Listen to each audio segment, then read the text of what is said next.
The cheap smartphone space has been getting very popular ever since the Nexus devices came unlocked and off contract.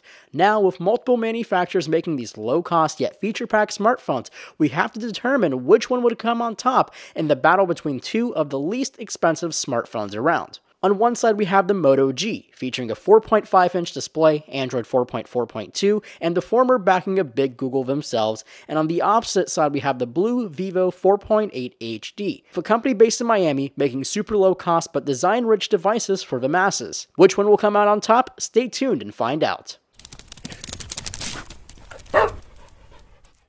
These two devices may not have the pedigree of something like the HTC One versus Samsung Galaxy S4, but it's a battle of its own. The price difference between these two are pretty large, but at time at launch they were much closer. The BLU Vivo 4.8 HD comes in at $239 unlocked, while the Moto G can be had for $100 off contract as a prepaid device for Verizon Wireless. It's one of the best deals to date to grab this device. The Moto G features a 4.5-inch IPS LCD panel with a resolution of 1280 by 720, which means 326 pixels per inch.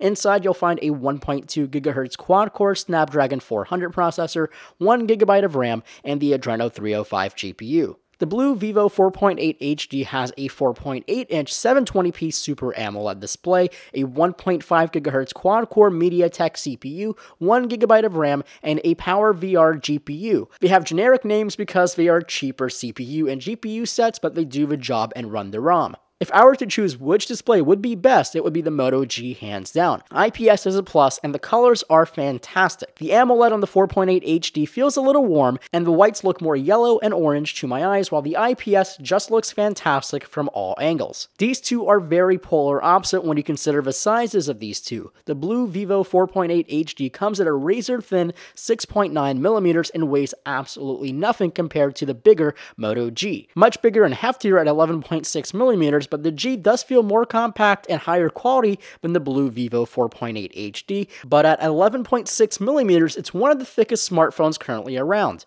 I'm not a fan of bezels. They rob space, which would be used for two things, either screen real estate or device shrinkage. The BLU Vivo 4.8 uses its bezel for, the bezel, and it happens to be huge, mainly thanks to the capacitive buttons on the bottom, but also why does this phone need nearly a half-inch bezel on the top for a front-facing camera and earpiece that are only taking a few millimeters of space? The Moto G doesn't have that problem, but it does have a few kinks. This will be the millionth time I've said this, but it's heavy and it's thick. It has a good deal of weight, but it's the way the Moto G sits in the hand. Thanks to this curved and smoothed plastic back, it just feels right, almost like the original Palm Pre. That's the best comparison I have to make of the Moto G. Not quite like the Moto X, because the Moto X is lighter and feels a lot nicer than the Moto G, but it feels like the Palm Pre. Now jumping over to the land of software, these two again prove to be polar opposite.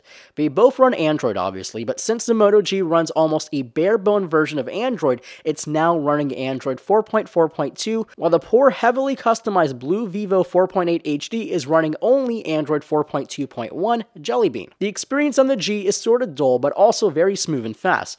KitKat has proved to be a very minimal software to run on hardware, which means you can devote more of the processor to the apps rather than the software and the skin. The custom skin on the Vivo 4.8 HD is not bad on the surface. Things like the notification tray look almost identical to the stock form of Android. The big differences come when you dive into this phone's menu pages. On the BLU, you have this complete opposite look from Google's take on how the software looks, and it feels like it's having two softwares or two design languages running at the same time. Even all the BLU custom apps carry different design languages that vaguely match each other but does not match any of the normal Android ROM. Now, where you expect the G to shine is in performance, since it doesn't have all that extra software to run.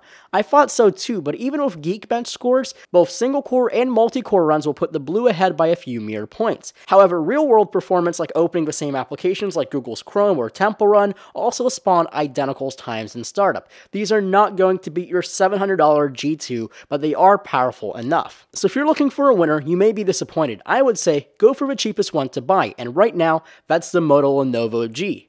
See what I did there? Huh? Well, thank you for watching. Please hit that subscribe button and also that like button, and also follow me on Twitter at phonedog_Marco, and I'll see you guys in the next video.